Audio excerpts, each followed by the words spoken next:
خوب باشه. من امروز اینجام تا بهتون بگم که بعد از 1 سال که از مانیتایز شدن کانالم گذشته درآمد من چقدر بوده تو کشور اندونزی، تا به شما بتونم کمک کنم بهتون بگم که هر 1000 بازدید رو یوتیوب چقدر به من پرداخت کرده و البته در ادامه کامل بهتون توضیح میدم که چجوریه.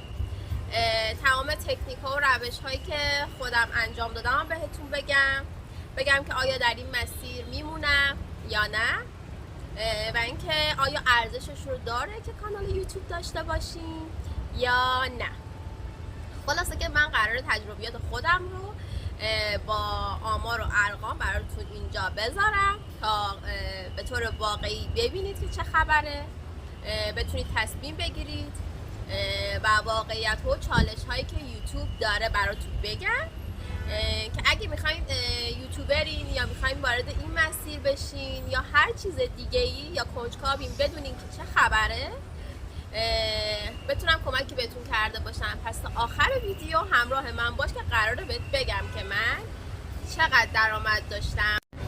خب اول از همه بهتون بگم که مانیتایز شدن کانال من تقریبا 1 سال طول کشید، به خاطر اینکه من یه وقتی بینش میافتاد 2-3 ماهشم که ایران بودم، به خاطر همین نشد که مثلا پشت سر هم بتونم فعالیت بکنم.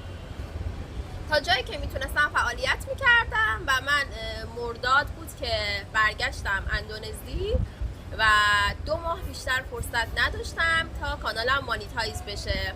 یعنی اگه تو اون 2 ماه مانیتایز نمیشد دوباره از اول باید تلاش میکردم که من شروع کردم به ویدیو گذاشتن پشت سر هم. هفته فکر میکنم 2 تا ویدیو میذاشتم تا اینکه با یه دونه ویدیو که راجع به امنیت زنان در اندونزی بود کانال من مانیتایز شد. یعنی اون یه دونه ویدیو یهو وایرال شد داخل کشور اندونزی و من صبح پشتم دیدم که خیلی نزدیک 30-40 هزار تا بازدید گرفته و به 90 هزار تا بازدیدش رسید با کلی کامنت و سابسکرایب و کانال من واچ تایمش رو 4000 ساعتش رو پر کرد و 1000 تا سابسکرایب هم گرفته بود، حتی رد شده بود و اینکه کانال من مانیتایز شد و ایمیل اومد برای من که شما واجد شرایط درآمدزایی شدید و من خیلی خوشحال شدم و کلی از مردم اندونزی توی کانال من اومده بودن و کلی برام کامنت های قشنگ گذاشته بودن و اینا و من خیلی خیلی خوشحال بودم که تونستم با وجود تمام چالش ها و زمان کمی که داشتم به این موفقیت دست پیدا کنم و خیلی سخت بود، خیلی، چون تو هم ویدیو میگیری، هم ادیت میکنی، هم تمام کاراشو باید انجام بدی وقتی میخوای آپلود کنی.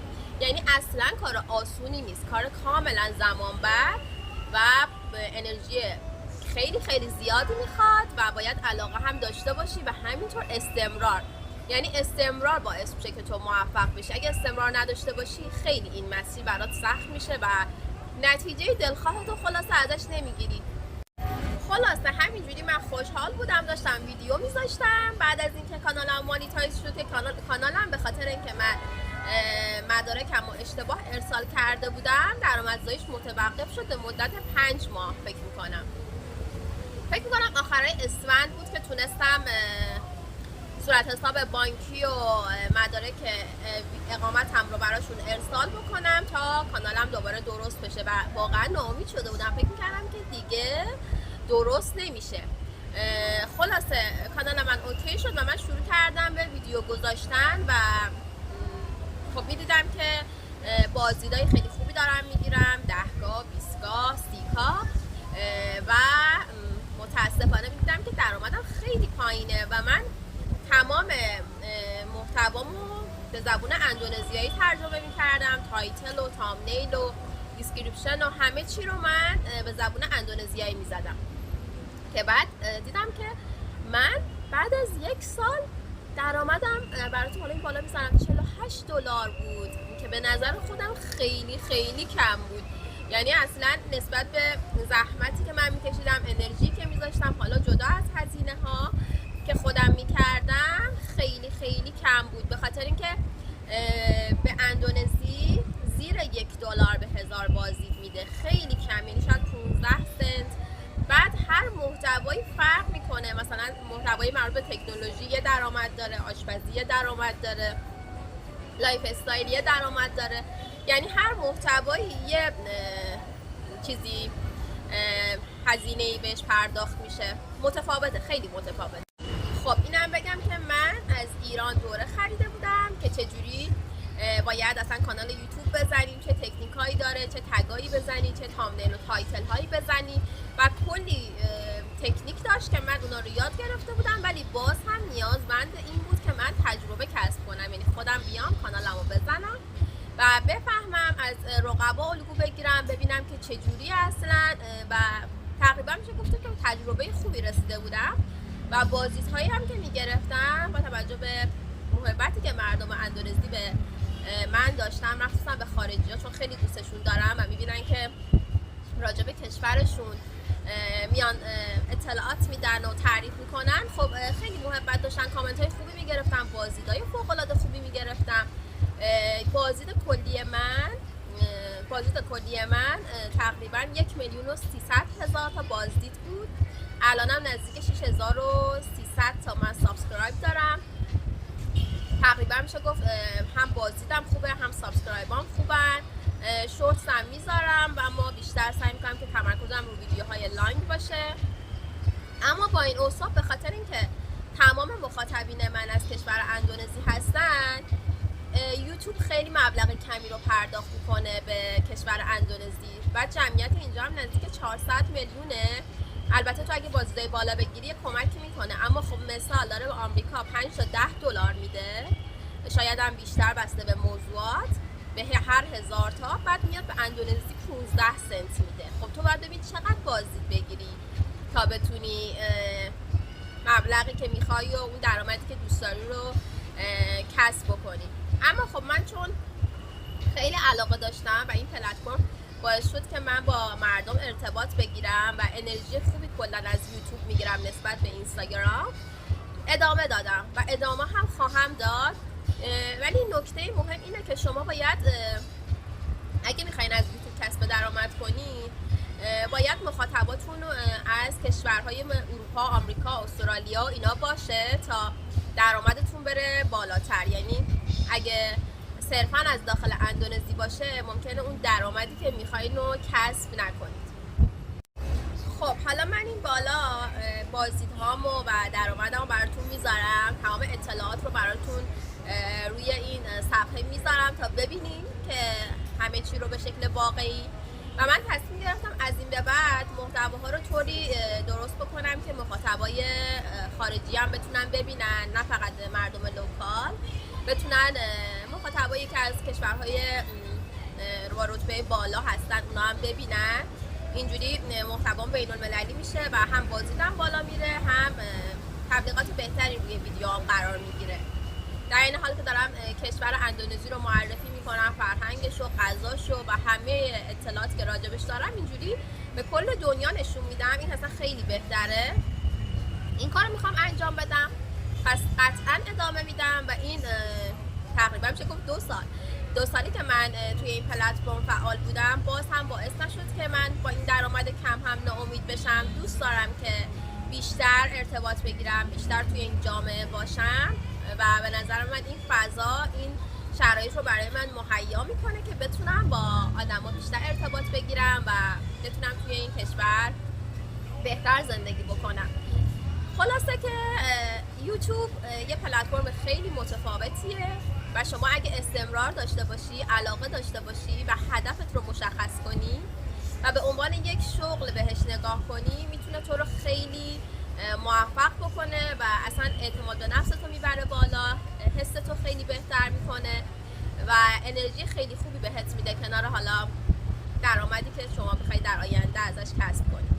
یه سری نکات هست که دوست دارم به عنوان کسی که توی این فضا فعالیت کرد و اطلاعات داره بهتون بگم و بتونم کمکتون کنم. اول از همه این که حتما هفته 2-3 تا ویدیو آپلود کنید، برید ببینید که رقباتون چه محتوایی تولید کردن که بازخورد خیلی خوبی داشته، از اونا الهام بگیرید و با سلیقه خودتون یه ویدیوی خیلی خوب که واقعا جنبه آموزشی یا سرگرمی داشته باشه طراحی کنید. ببینید که مخاطبتون چی بیشتر نیاز داره. دوم اینکه سعی کنید تامنیل‌ها و تایتلایی بزنید که کنجکاو کننده، اغراق‌آمیز، تحریک کننده و هیجان انگیز باشن، طوری که مخاطب واقعا سریع بیاد روش کلیک کنه، چون اون کلیکی که میکنن توی 1 ساعت اول خیلی تاثیر داره. تگ و دیسکریپشن هایی که میزنید باید حتما متناسب با موضوعتون باشه. میتونید از هوش مصنوعی هم کمک بگیرید و خیلی راحت تر این کار رو انجام بدید.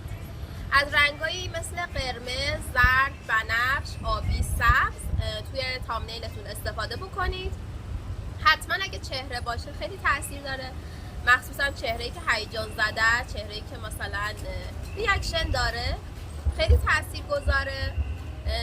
و اینکه سعی کنید که واقعا وقتی که دارید این پلتفرم رو شروع میکنید که توش فعالیت بکنید، بیشتر به اون هدفتون فکر کنید و مسیر رو ادامه بدید. اصلا به اون مبلغی که میخواید از این پلتفرم در بیارید فکر نکنید تا بتونید قشنگ رشد بکنید. یعنی از مسیرتون لذت ببرید، زیاد فوکوستون روی درآمدتون نباشه. اینجوری خیلی به نظر من میتونید موفق تر بشید.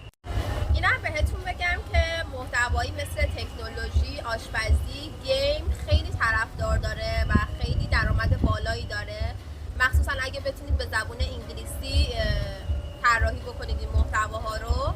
درآمد خیلی بالایی داره و برندها میان باهاتون همکاری میکنن، تبلیغات خیلی گرونتری روی ویدیوهاتون قرار میگیره و سریعتر میتونید به موفقیت برسید. پس حتما استمرار داشته باشید، تو حوزه هایی که درآمد بالاتری داره برید انتخاب بکنید و ببینید که علاقتون هست فعالیت بکنید. حوزه های آموزشی رو حتما در نظر داشته باشید، آموزش راجع به هر چی، چون یوتیوب اصلا یه فضای آموزشی داره.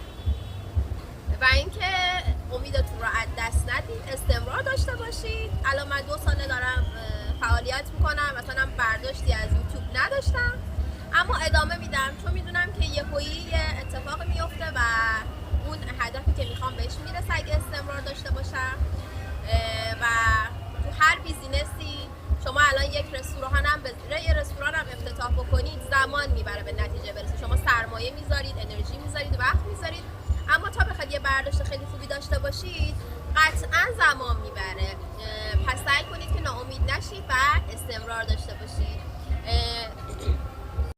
خب من توی این کانال سعی دارم که آموزش هم بذارم کنار این که میخوام کشور اندونزی و فرهنگش و غذاش و طبیعتش رو نشون بدم.